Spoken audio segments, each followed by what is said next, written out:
Welcome to a very special episode of the Wonder Dog podcast. My name is Nina May and I'm the founder of Wonder Dog. Sally Muir and Joanna Osborne have been friends and business partners for decades. They founded the knitwear business Muir and Osborne in 1979, and a year later the brand gained overnight success when Princess Diana wore their black sheep sweater. Years of knitwear and even knitting books later, both started branching out into other creative ventures. Joanna's doing ceramics, and Sally became a fine artist best known for her dog portraits. I actually interviewed Sally for issue 4 of Wonder Dog magazine, and I met both Sally and Joanna a couple of years ago when we attended the Free the Galgo and Podenco March in London. And I can tell you, their friendship is so wonderful to watch. They are also both talented, knowledgeable artists, and they're lifelong dog lovers. Dogs and art and friendship are also the topics of this very special episode. We are talking about the upcoming dog show in Joanna's house in Brighton. It's on every weekend in May, and if previous shows are anything to go by, hundreds of dogs will once again drag their humans to Joanna's house for homemade biscuits and definitely also for a cuddle, while their people can peruse more than 200 artworks, all dog-centric. Sally is the best known artist at the dog show, and I'll be speaking to her in a moment. But first, let's hear from Joanna what the dog show is all about. Joanna, this sounds insane. Tell me what this involves. Is this literally your whole house that you're going to open for guests and for the art? What it is that the open house movement originated in Brighton. I mean, you can now almost every town in Britain has an open house, or countryside has open house trails. But it started in Brighton about 30 years ago as an idea. And as I live in the centre of Brighton, and it's such an enormous thing, over 200 houses open each May, that I thought, well, I'm going to join in too. Don't want to be left out of a party. So, Yes. so I and we have a very well placed house by the seaside, right in the centre, and it's a lovely house. So I thought, well, I'm going to do it, and I don't open the entire house. I just open the ground floor and a bit of a first floor. We've got a pop-up tattoo studio this year, How exciting. doing dog tattoos, but for humans only, not for anything to do with dogs. I mean, some people have asked amazingly, but it is strictly for humans. But people can't wander around the whole house, although I have in the past found people wandering around the whole house. Well, that's not scary But at all. I mean, that's a kind of part of the nature of the thing. Your people come Yeah. to see the house as well as to see everything else, but mainly they come to see the dog art. And And the I dog art takes over everything on the It ground does. floor. Yeah, yeah. So it's literally turned into a gallery. So everything is removed from the ground floor, which is part of my studio area too, and taken up the stairs. And it's 200 over 200 pieces of dog art from 15 different artists, and which are half are regular ones like Sally, who do it absolutely every year. She's a very integral part of it.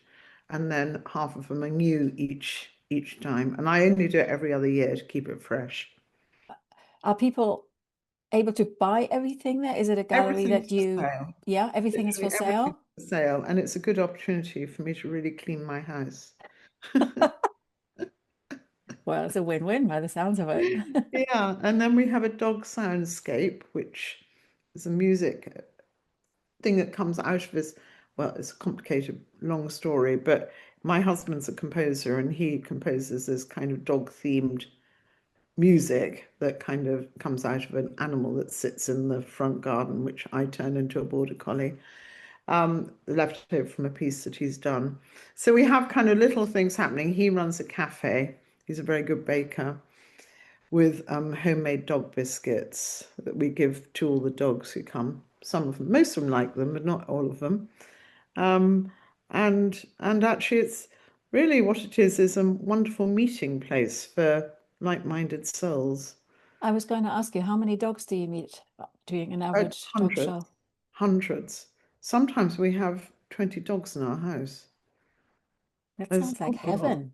It is heaven, not so much heaven for the new hostess, Visha, who is absolutely terrified of other Oh dogs. no. Tell me So she about might Visha. be upstairs. Some are Yeah. hiding upstairs throughout the whole thing. What kind is she? What kind of a breed is she? The Bedlington Whippet. And she's not keen on other dogs.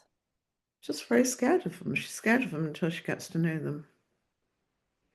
Well, I've had those. maybe as she hosts more dog shows, maybe she will come out of her shell a little bit. Maybe, maybe we'll see. We'll have to wait and see how she copes. She may rally. She just might rally. I doubt it. But anyhow, Joanna, a few years ago, something happened with your previous dog, right? Do you want to talk about that? Edie. Yeah, now that was really, really sad. She was a rescue. She was 8. I had her from the age of 3, so 5 years. And before the dog show, just before the dog show, we thought she had a hernia, but she actually had a rare form of cancer, really, really awful, and frankly, a somewhat botched operation by the vet. Left her in immense pain, and she was, she had a totally terminal diagnosis. But I mean, there was nothing we could do for her at all. I mean, it was growing visibly day after day. So we ended up having her put down, and that was during the second weekend of the dog show on the Saturday morning. So it was just devastating beyond. Sal very sweetly rushed up from Bath to come and support me, even though I had Orlando there, my husband, and one of my children. But I was, yeah, but then it kind of turned into this rather remarkable event because of being in the center of this dog community. And because of Instagram, people have been following her progress, I'm afraid, for the month beforehand. So it was kind of wonderful in a weird way too, but it was horrendous. I mean, she was so young, I'm so so sorry that happened. And and it was oh God, it really was very, very baroque, the whole thing. It was like some living nightmare, really. Mm. but you had a lot of dog people come to the house, and perhaps did that help at the time? It did. It did. The support was just beyond belief. I mean, it is a peril of having a dog. They don't last forever. No, it's their You- biggest flaw, isn't it? It's It they don't is. last long It enough. is. It is. They don't last very long at all, really. And all this emotion that is poured into them. Yeah, it's really difficult. Really difficult. Has But that changed your attitude towards having this dog show in your house? no, no, because people. The reason I keep doing it because it is an enormous undertaking. People just love it. They love it before they've got there. They come down the street smiling. There's just this aura of kind of I'm having a great time and I'm not even where I'm meant to be yet. Just the thought. So yeah, people really, really enjoy it and they love the cafe and the meeting other people with dogs and they just just just sit it, I mean it's not there's a lot to see, but it's not a huge space. But they can spend hours in there, some people. That They sounds like the do. absolute happy place for dog Yeah, people. it is a really, really adorable sight.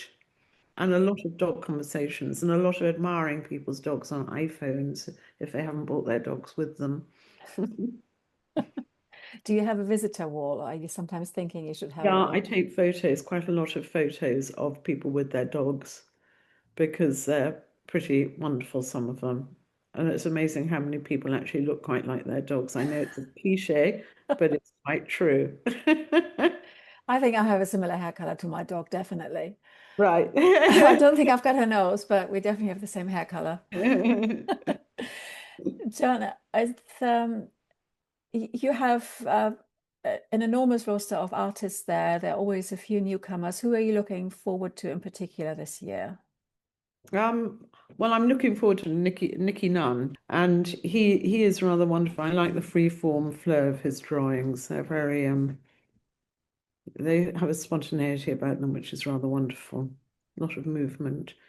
And we have this jeweler who's a rather remarkable woman who hand paints tiny enamel pendants, portraits of dogs.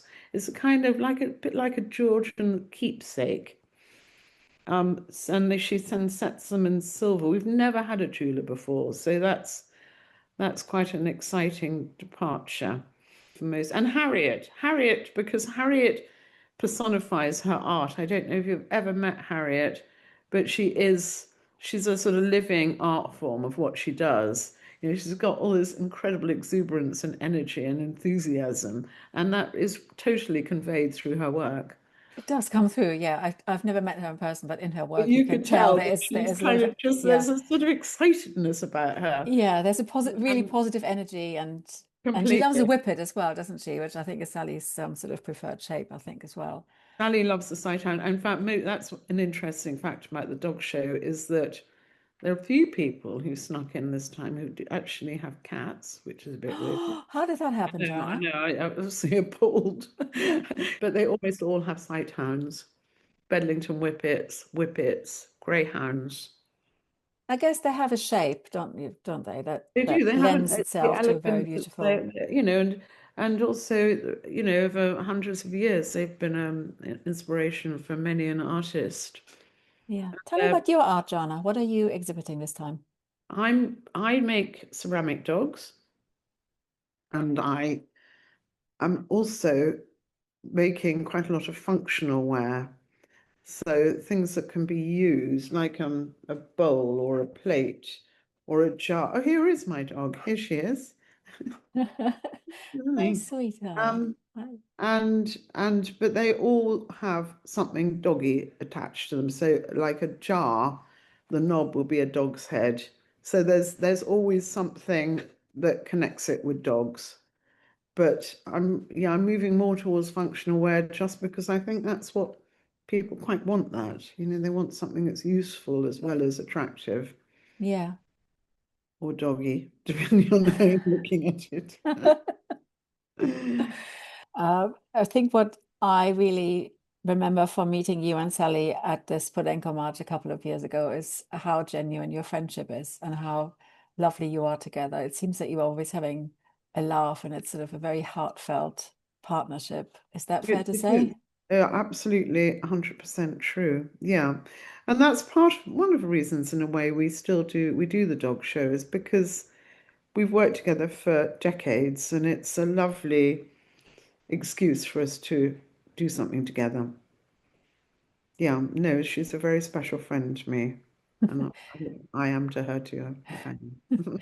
I think there's going to be lots of heart and a lot of love at your house in May. And I hope lots of people who are listening to this will come and visit. I'll definitely come. Good. And I look forward to, I'm not sure, am I looking forward to meeting your dog or might I scare your dog? Maybe I'll Yeah, leave my your dog dog. to come up to me and say You, hello you, or you, not. you, as you're not on four legs, you're not a dog. You'll be okay. Okay, You will be loved. fine. So I'll look forward to coming in and meeting your dog, and then I'll get out, get my dog, and come back and do the whole dog show. Lovely. Is that the best way to meet you and your new doggy? Yes, I think so. Yeah, Okay. that would be very, very nice. Okay, perfect. Johanna, thank you so much for your time. And I know you still have tons to do with setting up, so I'm gonna love you and leave you. Thank you Okay, so well, much. thanks so much, Nina.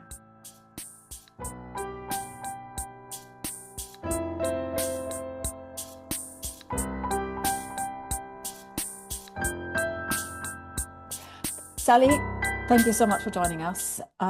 You are known to most of us as a dog portrait artist that every dog, I think, would choose for their own portrait. How did you get into this? Um, Sort of accidentally, like lots of things in our careers, really. I started off doing children and then found children very slightly nightmarish to do children, actually, people's portraits of people's children. And then gradually dogs crept in, and I sort of discovered that I was better at dogs than children and more importantly, enjoyed doing dogs more than children. It's hit and miss, really. I mean, I work quite fast and I do quite a lot. And so there's quite a lot of editing and weeding goes on. So I only try and keep the ones that really work. you and Johanna, you initially had the knitwear business, and now you've been doing the dog show. How did it happen that you both sort of pivoted towards dogs and dog-centric art roughly at the same time, even if that's correct? Well, we've worked together for so many years. I think we just think in the same way. And then we kind of went from human knitwear into doing knitting books. And our first one was called Pet Heaven, and it was knitted accessories for animals. It was really, I mean, it really seems very eccentric now. It's amazing that An obvious choice, I would say. It was very eccentric. It had a tent for a tortoise with knitted bunting. But Yeah, that does had make a lot sense, of though. very odd things in it. And then from then we did Best in Show Knit Your Own Dog.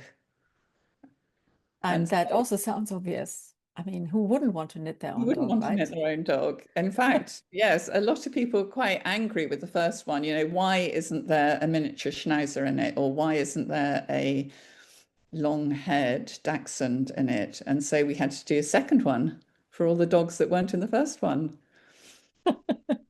That is, again, it is a good problem to have, I guess, isn't it? That you had to do a second one because people were so enamored with the first one. Now, tell me about the dog show. What is your involvement with it, and what can we expect to see from you there? Well, I've been involved right from the start, obviously. And I have done a lot of paintings, prints, potato prints, little paintings, books, bags, cards, quite a lot of things on offer, really. And I'm also doing some dog drawing on the middle weekend. So yeah, I'll have just quite a lot on all the walls. That But sounds there are fantastic. loads of other people as well. It's not just me. And Others tell as us well. about your dog drawing. So will this be a live session where people can come with their dogs and have a portrait done by you? It is exactly, And sold yes. out. It's sold out though, because I'm not really doing commissions at the moment. So this is a bit of a, one-off. But as I say, they are quite hit and miss because the dog, it depends on how wriggly the dog is, how, how old static dogs are nice and easy, puppies, nightmare. Oh God, no. It is with the, just done with the dog in front of you, a quick sketch in charcoal or pastel. Yeah. I've been doing a book, and so I've sort of been doing commissions, but then I can do exactly what I want. So people sent in photos of their dogs, and then I could choose exactly how I did them. Which is going to be the topic of your new book? Good dogs. Well, they're all good dogs. All dogs are good, exactly. Yes, as we know. As we know. Is there any particularly good dog that you're going to put into this book, or is it just good dogs? It's just all good dogs. Sally, as a last question, which other artists are you most looking forward to having in the dog show? Oh, well, there's various people who have been in every dog show, like Lorraine Corrigan, who does lovely Nothing else to talk papier-mâché about. dogs. Felted Fido, have you seen her? Yes, extraordinary work. Amazing, Yeah. amazing, and she sort of gets better and better and better. Holy Smoke, have you come across Holy Smoke? No, I have not. They're very beautiful. Bridget Baker, who does very simple. They're like a line drawing, but they're in wire. Yeah, And I have seen those. Yes, they're really beautiful. Joe's, obviously. which I haven't seen. I haven't seen the new collection. Oh, Nikki Nunn is a new person. Very Fantastic. lovely pen and ink drawings, very free, kind of field. They're looking forward to seeing those. I've never seen those in reality. Harriet Lowther. Yes, famous. Lots of different things from Harriet. Yeah. Yeah, so it's going to be absolutely stuffed with dog art. Fantastic. I can't wait to see it in person. Thank you so much.